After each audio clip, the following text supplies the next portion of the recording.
రాజకీయ జీవనంలో ఎన్ని దశాబ్దాలు ప్రజలు మీ వాడి వేడి చూశారు. మీకు కోపం వస్తే ఋషికొండను చెక్కినట్టు ప్రత్యర్థులకి పదునైన ఉత్తరాంధ్ర యాసలో గుండు కొట్టేస్తారు. ఒకటే బాధేస్తాం సార్, ఇకపైన మీకు తిట్టే అవకాశం లేకపోవడం. కానీ ఇక మీద సభలో ఎవరు తిడుతున్నా దాన్ని ఆఫ్ చేసే బాధ్యత మీ చేతిలోనే ఉంది. మీరే మైక్ ఆఫ్ చేయాలి. అంటే మా చిన్నప్పుడు నేను చూసేవాడు, ఒకసారి అల్లరి చేసే అబ్బాయిని క్లాస్ లీడర్ చేసేవాడు చిన్నప్పుడు మా స్కూల్లో.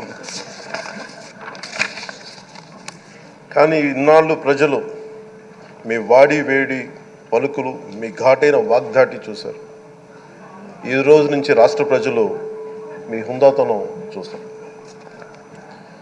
డిబేట్స్ వెనకాల దాక్కుని సంస్కారహీనమైన భాషలని భావాలని రకరకాల